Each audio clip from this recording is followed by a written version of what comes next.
Baik, Assalamualaikum, salam sejahtera, salam GBN, salam Malaysia dan salam kuasa ketiga. Jadi live hari ini saya nak bertumpu kepada satu lagi perkembangan dalam siri peristiwa-peristiwa yang jelas menunjukkan krisis PHBN, dan saya hendak bertumpu kepada dua perkara. Pertama ialah persoalan yang telah saya ajukan dalam tajuk, iaitu ada Zahid berani nak kunci mulut Lokman Adam, dan yang kedua adalah persoalan yang telah ditimbulkan dan diajukan kepada saya, iaitu benarkah berlaku krisis PHBN ini atau adakah ini satu sandiwara. Okey, so ini kita akan jawab. Jika audio jelas, tolong maklumkan kepada saya. Okey, pertama ya, kita sudah lihat Anthony Locke cuba buat damage control. Damage control maksudnya apabila sesuatu yang tidak dijangka, tidak diduga, atau sesuatu yang tidak diingini, sesuatu yang mungkin boleh membawa kesan atau impak buruk kepada PH, apabila perkara sebegini berlaku, maka mereka akan mengambil langkah-langkah untuk mengurangkan keburukan impak tersebut, dan ini dikenali sebagai damage control. Jadi Anthony Locke cuba buat damage control dan berkata orang yang tidak dialu-alukan jika tidak boleh ikut kehendak parti menyerang rakan sekutu dalam gabungan ataupun kerjasama kerajaan ya. Tetapi damage control ini kantoi sebab pertamanya, dan saya gunakan perkataan yang digunakan oleh Anthony Locke dulu bila menyelar Zahid dulu babak skandal LCS. Anthony Locke dulu dalam satu temu ramah dia kata Zahid kantoi menipu ya. Zahid nafi dia terlibat dalam skandal LCS. Kemudian ada pendedahan hitam putih apabila laporan perolehan skandal LCS dinyah klasifikasikan, dan bukti pertama menunjukkan Zahid ada minitkan mesyuarat surat berkaitan dengan perolehan skandal LCS itu. Jadi Locke kata Zahid kantoi menipu. Jadi Locke sendiri, Anthony Locke sendiri kantoi sedang cuba buat damage control, kerana dia kata saya baca laporan, Locke kata Zahid tidak ada jawatan, Tony Puah tidak ada jawatan. Kemudian Anthony Locke kata kenyataan Tony Puah tidak menggambarkan atau mencerminkan pendapat DAP.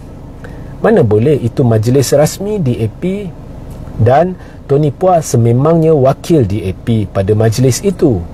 Maka tidak timbul persoalan Tony Puah tidak dialu-alukan, sebab dia memang dialu-alukan untuk mewakili DAP dalam majlis itu.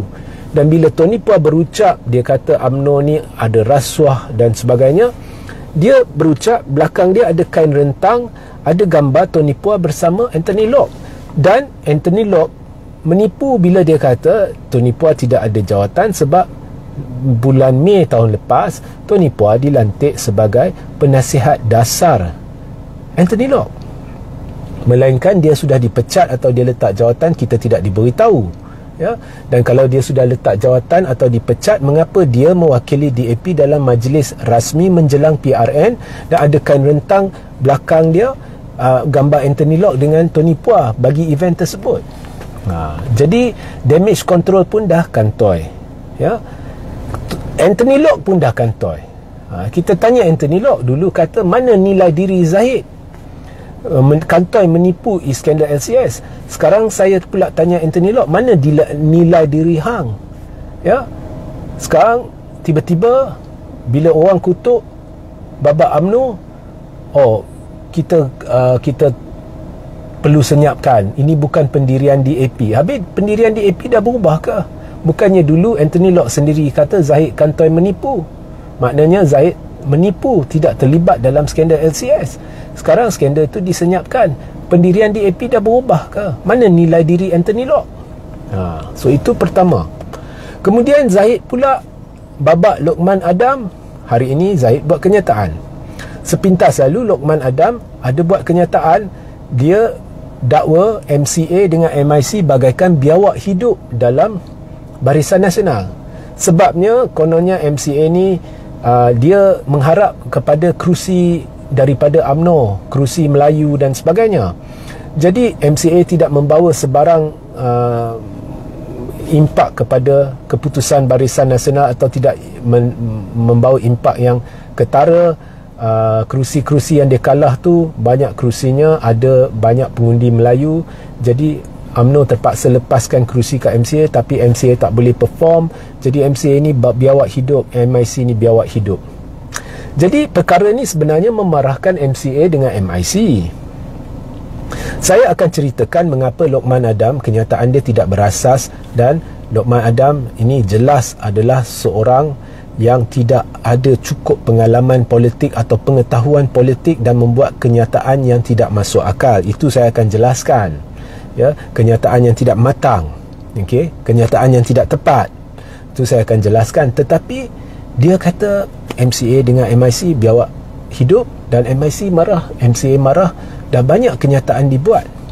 Pada 2-3 hari di mana isu ini menjadi satu krisis, Zahid diam. Zahid tidak minta Lokman Adam tarik balik kenyataan. Zahid tidak minta Lokman Adam memohon maaf. Kemudian setelah 2-3 hari baru Zahid hari ini kata kenyataan Lokman Adam tu tidak mewakili kenyataan UMNO dan kita perlu tidak hiraukan kenyataan beliau. Okey. Tak mewakili kenyataan UMNO. Bila Lokman Adam membuat kenyataan itu, Lokman Adam duduk dalam satu wawancara atau dia tengah menjawab soalan, dan di dalam video itu dia diiktiraf sebagai ahli MKT. Lokman Adam ni ahli MKT. Ya, Lokman Adam ni ahli MKT. Jadi tiba-tiba ahli MKT buat kenyataan, oh itu kenyataan peribadi dia. Jadi adakah seorang ahli MKT yang sudah diamanahkan tanggungjawab sebagai ahli MKT boleh membuat kenyataan tanpa melalui saluran rasmi, kenyataan melibatkan sekutu UMNO di dalam Barisan Nasional, dan kemudian Presiden sekadar berkata kita jangan hirau kenyataan dia? Tidakkah ada tindakan disiplin terhadap Lokman? Dan Zahid, kalau kita lihat Zahid dulu, orang kalau tidak melakukan apa yang dia hendak, kalau orang melanggar apa yang dia dah tetapkan parti harus buat, ya, orang tu dipecat atau digantung. Jadi mengapa Lokman ini diberi kelayanan istimewa? Jadi adakah Zahid sedang menunjukkan kepada PH atau akar umbi UMNO bahawa Lokman ni begitu penting, dia boleh cakap apa yang dia hendak, kita tidak boleh ambil tindakan? Apakah Zahid terlalu takut dan tidak boleh kunci mulut Lokman? Sebenarnya Zahid pun kantoi. Kita tahu, terang lagi bersuluh, Lokman ahli MKT, kenyataan dia tidak boleh diketepikan begitu sahaja. So ini adalah damage control yang sedang dilakukan oleh UMNO. Mengapa? Sebab sekarangnya jentera PH, jentera BN sudah keliru. Dahlah jentera ni dijangka akan boikot besar-besaran, sabotaj besar-besaran, kerana ramai di dalam PH tak puas hati, dari kalangan akar umbi tak puas hati PH DAP peluk dengan kleptokrat, peluk dengan Zahid, naikkan Zahid sebagai TPM. Majoriti besar dalam UMNO tidak puas hati Zahid peluk dengan DAP dan Anwar setelah bersumpah demi Allah tidak akan kerjasama dengan Anwar dan DAP. Jadi dahlah boikot dan sabotaj besar-besaran dijangka berlaku. Ini kan pula kata kerajaan perpaduan, kata ini adalah gandingan kerjasama perpaduan. Perpaduan apa benda? Dari sini serang sana, sana serang sini, ya. Jadi jentera akan makin keliru. Macam mana hendak yakinkan jentera untuk pergi keluar sana dan beritahu orang sekarang kami bekerjasama dan satu undi untuk kami adalah satu undi untuk mereka. Jentera UMNO perlu beritahu, sokong DAP, jentera DAP perlu beritahu, sokong UMNO. Macam mana? Ya? Kau dah lah tahu mereka dah lah tahu jentera mereka memang tidak suka untuk sokong parti lawan, atau parti yang dahulunya lawan sekarang sudah kononnya berkawan. Jentera DAP memang berat nak suruh orang-orang, uncle-uncle, anti-anti dekat kampung, uncle-uncle dan anti-anti Cina sokong UMNO. Mereka memang berat nak buat begitu. Tambah pula dengan benda ni, lagilah mereka tidak akan buat. Sama juga dengan jentera UMNO. Mereka nak pergi kat makcik-makcik, pakcik-pakcik kat kampung-kampung nak suruh undi DAP tu pun dah berat. Memang susah. Ini kan pula lepas DAP selah begini, Tony Pua berkata begitu, lagilah berat mereka nak buat. So mereka dah panik, ya, mereka dah begitu panik sampai, ya, keadaan dah begitu tegang. Majlis Jelajah Madani, poster dah keluar, gambar Anwar ada, gambar Anthony Loke ada, gambar Zaid ada, tiga-tiga tak boleh hadir, tiga-tiga ada alasan, ya, ada benda saat terakhir, Anthony Loke tidak sihat, ya. Tak masuk akal. Keadaan dah tegang dan sekarang mereka dah cemas. Okey. So, berbalik kepada isu Lokman Adam lah. Saya nak tanya Zaid, why the double standard? Mengapa mengamalkan politik darjat? Kalau dulu dah pecat sana, pecat sini, kononnya tidak sehaluan dengan kehendak parti, sekarang kau dah mengaku kenyataan Lokman tidak sehaluan dengan kehendak parti, bila pula nak pecat atau gantung Lokman? Kita nak lihat lah. Sebenarnya kan saya dah beritahu, Kem Bosku dah kawal Zahid dalam MKT. Zahid nak pecat Lokman, Zahid nak gantung Lokman, sorry lah. Okay? Begitu juga dengan Anthony Loke. Saya nak tanya, kalau begitu serius apa yang Tony Pua buat, bila nak pecat Tony Pua atau bila nak gantung Tony Pua? Sebenarnya mereka ni cakap pandai, tapi akhirnya DAP dengan UMNO ni, dia dah sedar, mereka dah terperangkap. DAP tahu UMNO tidak boleh sumbang undi tambahan orang Melayu. Itu hasrat asal bila DAP kerjasama dengan UMNO. Okeylah, kita mungkin hilang 20% pengundi Cina sebab mereka tak puas hati, mereka boykot. Kita hilang 20 hingga 30%. UMNO mungkin hilang 50% penyokong mereka pada PRU 15, tapi mereka masih ada 50%. Kalau 50% pengundi UMNO ni boleh sokong DAP, kita tolak 20 hingga 30% Cina yang mungkin boykot, DAP akan dapat tambahan sokongan, dan khususnya tambahan sokongan Melayu. Dan DAP harapkan dengan itu dia boleh kembangkan sayap di peringkat negeri, dan esok bila PRU, DAP dengan UMNO dan sebagainya boleh kawal negara tanpa perlu bantuan gabungan-gabungan atau parti-parti lain. Tapi DAP dah sedar UMNO sebenarnya dah kena teruk dengan orang Melayu. Orang Melayu dah tidak terima UMNO. Jadi bukan sekadar 50% undi Melayu sudah hilang. Undi Melayu yang ada pada PRU 15 bukan sekadar 50% dah hilang. Hampir semuanya, atau dianggarkan lebih 80% atau 90% sudah hilang. Orang Melayu tak sokong lagi UMNO. Orang Melayu meluat dengan UMNO. Orang Melayu meluat dengan Zaid. Jadi DAP tahu UMNO tidak boleh sumbang undi tambahan orang Melayu. Dan DAP tahu orang Cina 20 hingga 30% akan boykot. Jadi DAP dah panik, ya? Kalau mereka hari ini pecahkan kerjasama dengan UMNO, okay, ada risiko nombor satu, kerajaan pimpinan Anwar akan tumbang. Tetapi yang lebih dahsyat lagi, lebih bahaya lagi, ya, pada PRN ini, kalau DAP putuskan hubungan dengan UMNO, ya, dia mungkin masih hilang sekurang-kurangnya 10 hingga 15% sokongan Cina. Mungkin ada Cina yang teruja, oh, DAP dah putuskan hubungan dengan UMNO, baiklah kita maafkan DAP. So daripada 30% yang mungkin boykot jika DAP terus kerjasama dengan UMNO, mungkin 15% sokong balik DAP. Tapi yang balance 15%, dia masih akan berkata, bukankah ini kerajaan perpaduan, ya? Macam mana boleh di peringkat pusat mereka mengaku duduk dalam kerajaan tapi sini dah berpecah? What is going on?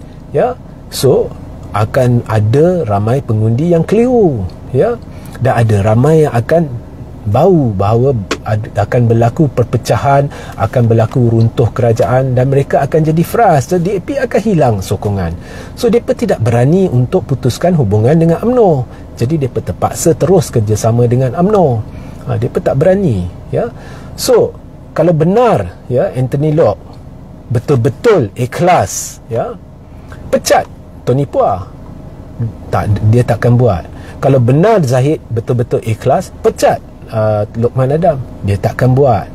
Sebab mereka tahu sekarang mereka tidak boleh putuskan hubungan antara satu sama lain. Tapi esok andai kata kerajaan runtuh, DAP dengan UMNO semestinya akan berpecah. Ataupun DAP dengan UMNO akan pecah lepas PRN, dan kemudian kerajaan runtuh. Mana satu saya tak tahulah. Tetapi pada masa mereka dah berpisah, DAP masih perlukan Tony Puah. Sebab Tony Puah, ya, Tony Puah, ubat dia untuk menenteramkan hati orang Cina, menggembirakan hati orang Cina, ialah kutuk UMNO. Lokman Adam, ubat dia untuk menenteramkan hati akar umbi UMNO, untuk menggembirakan akar umbi UMNO, ialah kutuk DAP, ataupun kutuk MCA, ataupun kutuk MIC, ya. So mereka masih perlukan Lokman Adam, mereka masih perlukan Tony Puah. Masing-masing tidak ingin pecat, ya. Masing-masing berpura-pura mereka marah. Anthony Loke marah dengan Tony Puah, Zahid marah dengan Lokman Adam, berpura-pura sebab nak buat damage control. Sebab keadaan dah tegang, ya. Mereka dah tahu mereka tidak akan menang, tetapi dengan kekeliruan yang timbul jauh lebih kurang daripada jentera mereka akan berkempen untuk mereka. Jentera UMNO ramai dijangka akan boikot. Lagi ramailah lepas ini sebab kenyataan Lokman Adam, kenyataan Tony Puah. Sama juga dengan jentera PH, lagi ramai dijangka akan boikot sabotaj sebab kenyataan Tony Puah dan kenyataan Lokman Adam. Mereka tidak ada keyakinan, mereka tidak ada semangat. Sebab itu bila anda lihat satu majlis berkaitan dengan jentera madani di mana Lokman Adam berucap, semua kerusi dia kosong. Mereka tidak ada semangat, ya. So itu keadaan dia sekarang. Baik, ada orang yang bertanya kepada saya, Regi, macam mana ini sandiwara ke? Okey, ada satu teori yang dilambung-lambung, kononnya UMNO dan DAP sengaja berbuat demikian, ya. Mereka panggil pemimpin bawahan untuk kutuk satu sama lain, kemudian pemimpin atasan nafi, supaya untuk menenteramkan akar umbi. Contohnya UMNO nak tunjukkan kepada akar umbi, kami masih tak suka DAP, tapi kami terpaksa buat PRN ini supaya mungkin akar umbi faham, oh okey UMNO ni masih UMNO ni masih anti DAP, baiklah kita sokong. Begitu juga DAP, mereka suruh Tony Puah buat kenyataan tu, kemudian Anthony Loke nafi supaya ada orang Cina kata, oh kami dah faham, DAP sebenarnya tak suka UMNO, tapi mereka terpaksa untuk buat sementara waktu supaya lebih ramai pengundi Cina undi DAP. Dan menurut teori ini, mereka terpaksa berbuat demikian kerana mereka sudah sedar bahawa sekiranya mereka kempen bersama, ya, mereka, DAP akan hilang undi Cina, UMNO akan hilang lagi banyak undi Melayu. Sebenarnya teori ini salah, ya. Itu bukan sebenarnya permainannya. Memang nampak logik, tapi sebenarnya salah, ya. Tony Puah sememangnya membuat kenyataan melulu, dan sememangnya kenyataan ini mengejutkan Anthony Loke, mengejutkan UMNO. Ianya bukan sesuatu yang dirancang. Sama juga Lokman Adam, mulut dia itu memang mulut longkang lah, mulut pemfitnah lah, tapi dia membuat kenyataan melulu dan ia telah mengejutkan Zahid dengan DAP. Hakikatnya kalau mereka buat pun kenyataan menyerang satu sama lain, ianya tidak akan meningkatkan prestasi UMNO dengan DAP. Kerana mereka masih bekerjasama, mereka masih duduk dalam kerajaan. Selagi Zahid tidak boleh isytihar UMNO tidak sokong DAP, selagi itu orang Melayu takkan percaya. Dan Zahid tahu benda ni. Selagi DAP tidak isytihar bahawa mereka sudah melakukan kesilapan untuk kerjasama dengan kleptokrat dan tarik sokongan kerjasama, putuskan kerjasama. Selagi itu akan ada orang Cina yang tidak puas hati. Selagi Anwar tidak pecat Zahid sebagai timbalan Perdana Menteri kerana terpalit skandal LCS dan kerana berdepan 47 pertuduhan jenayah, selagi itu orang tidak akan percaya bahawa DAP Anwar serius untuk memerangi kleptokrasi dan mereka rasa tertipu. So, teori kononnya DAP membuat kenyataan itu untuk menenteramkan pengundi Cina, untuk beritahu mereka sebenarnya kita anti UMNO. Ini tidak betul kerana ini tidak boleh membawa impak yang besar dari sudut penambahan undi Cina ataupun dapat menghalang boikot atau sabotaj jentera pilihan raya. Ya, tidak ada impak. Kalau ada pun impak dia tidak ketara. Sama juga untuk UMNO. Teori kononnya Lokman Adam buat kenyataan ini untuk tenteramkan hati orang Melayu supaya akan ada peningkatan sokongan Melayu. Mungkin orang Melayu kata, oh sebenarnya UMNO tak suka DAP. Ini tidak boleh dipakai. Teori ini tak boleh pakai sebab impaknya kalau ada pun terlalu kecil. Hakikatnya orang Melayu tak boleh terima, ya, asalkan kerjasama tu berterusan, ya. Orang Melayu akan pergi ke hala Perikatan Nasional atau pembangkang. So, itu tidak benar. Itu tidak benar. Memang DAP pakar dalam membuat konspirasi good cop, bad cop. Seorang buat kenyataan lain, seorang buat kenyataan penafian. Seorang berpura-pura baik, seorang berpura-pura jahat. Ini semua sandiwara, ini semua strategi. No, that is not what's happening.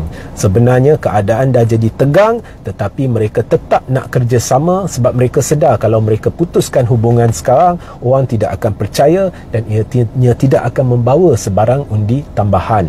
Jadi mereka dah terperangkap, mereka dah terpaksa melalui pilihan raya ini sebagai rakan sekutu. Jadi untuk mengelakkan jentera dia daripada hilang semangat, untuk mengelakkan terus terkikisnya, terhakisnya pengundi-pengundi di kedua-dua belah, jadi mereka terpaksa buat damage control. Sebab itu Anthony Loke buat temberang kononnya Tony Pua ni tidak dialu-alukan, Zahid temberang kononnya Lokman Adam ni tidak dialu-alukan kenyataan dia. Hakikatnya yang buat kenyataan ni wakil-wakil parti masing-masing pada ketika kenyataan itu dibuat, dan kenyataan mereka tidak boleh diketepikan begitu sahaja. So itu penjelasan saya. So berbalik kepada soalan asas yang menjadi tajuk kepada live ini, adakah Zahid berani kunci mulut Lokman Adam? Tak payah nak beri alasan, tak payah nak beri kenyataan, tak payah nak buat penafian. Kalau berani, kunci mulut dia sekarang. Kita nak lihat Zahid berani ke tidak pecat atau gantung atau tuntut permohonan maaf daripada Lokman Adam. Sehingga kita berjumpa di lain masa. Assalamualaikum, salam sejahtera, salam GBN, salam Malaysia dan salam kuasa ketiga.